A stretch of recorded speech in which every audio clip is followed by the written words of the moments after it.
Saya nak berlari. Mak Naila mana kuat berlari? Lainlah saya, tangan kuat. Bakal jadi Johan lontar peluru. Awak peluru, saya mestilah lembing. Yes. Awak berdua ni janganlah salah faham. Bukan saya nak berlari. Sekolah kita akan mengadakan sukan tahunan minggu depan. Ha? Minggu depan ni kejohanan olahraga tahunan kita? Cepatnya. Ini betul-betul short notice ni. Jom jumpa cikgu. Hai pelajar berfokus. Okey, hari ini kita nak bedah siasat satu kajian kes yang sangat menarik tentang pengurusan krisis logistik di SK Bandar Putra. Sekali pandang, isu tukar tarikh sukan sekolah ni nampak macam perkara remeh kan? Macam alah tukar tarikh je pun. Tapi dalam penerangan hari ini, kita akan tengok macam mana situasi ini sebenarnya satu masterclass dalam perancangan strategik dan tindak balas pantas. Jom kita tengok macam mana pihak sekolah kawal cabaran besar ni. Tapi sebelum kita selongkar garis masa dia, cuba tengok asas budaya sekolah ni dulu.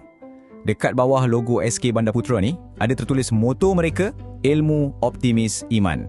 Dalam krisis logistik yang kita nak bincangkan ni, ini bukan sekadar kata-kata motivasi yang tampal kat dinding tu ya. Ilmu tu sangat kritikal untuk merancang semula strategi. Dan optimis itulah yang mengubah halangan fizikal menjadi peluang proaktif. Kita akan tengok macam mana prinsip ni digunakan secara praktikal sekejap lagi. Okey, jom kita tengok struktur analisis kita hari ini. Kita akan bincangkan 4 perkara. Pertama, perubahan kejohanan sukan. Lepas tu, arahan mengejut KPM. Diikuti dengan justifikasi tarikh muktamad. Dan akhir sekali, pelan kontingensi dan latihan. Kita masuk bahagian pertama, perubahan kejohanan sukan. Dan macam mana garis masa ni berubah. Kalau kita tengok evolusi garis masa ni, asalnya sukan ni dirancang pada bulan April. Tapi sebab tak nak ganggu pelajar SMK Bandar Putra yang tengah pulun buat persediaan SPM, tarikh ni dianjak ke akhir Jun. Ini memang satu langkah integrasi komuniti yang sangat bertimbang rasa. Tapi kalau anda perasan dekat hujung garis masa ni, tiba-tiba je tarikh tu ditarik balik ke 21 Mei. Soalannya, kenapa perancangan bulan Jun tu tiba-tiba boleh kebatal? Ini bawa kita ke bahagian kedua, arahan mengejut KPM. Boleh tahan juga plot twist logistik ni. Sekarang, perkara yang paling menarik tentang slide ni adalah impak angka 6. Ia melambangkan arahan mendesak daripada Kementerian Pendidikan untuk membina 6 unit bilik darjah kabin. Ingat ya, ini bukan projek ubah suai kecil-kecilan. Ini projek infrastruktur berskala besar yang diwajibkan serta-merta untuk selesaikan isu kepadatan murid yang makin mendesak. Dan kat sinilah bermulanya sakit kepala tu. Tapak projek pembinaan JKR ni letaknya betul-betul di atas padang sekolah. Memandangkan jentera pembinaan ni akan masuk pada awal Jun, secara logiknya memang mustahil lah nak teruskan penganjuran kejohanan kat padang yang sama pada hujung bulan tersebut. Jadi, kita beralih ke bahagian ketiga, justifikasi tarikh muktamad. Kenapa pilih 21 Mei? Secara asasnya, pihak sekolah ambil kira 3 faktor utama.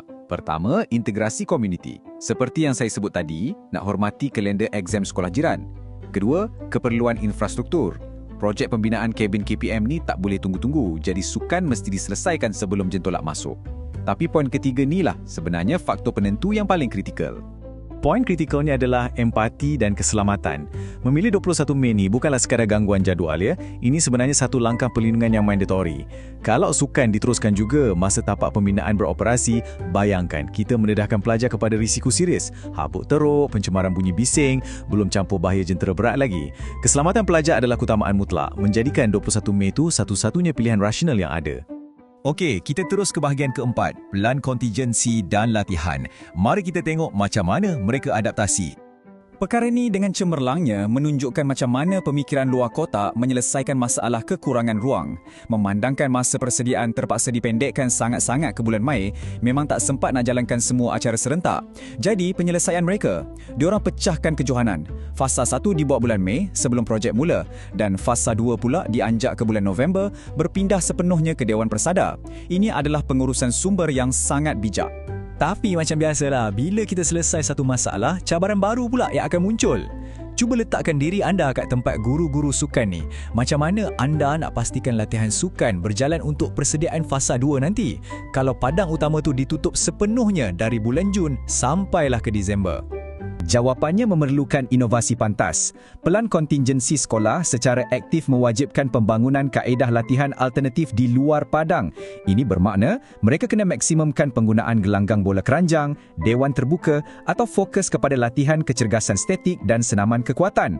Ia membuktikan bahawa walaupun fasiliti utama tak ada, pembangunan sukan pelajar tak sepatutnya terhenti.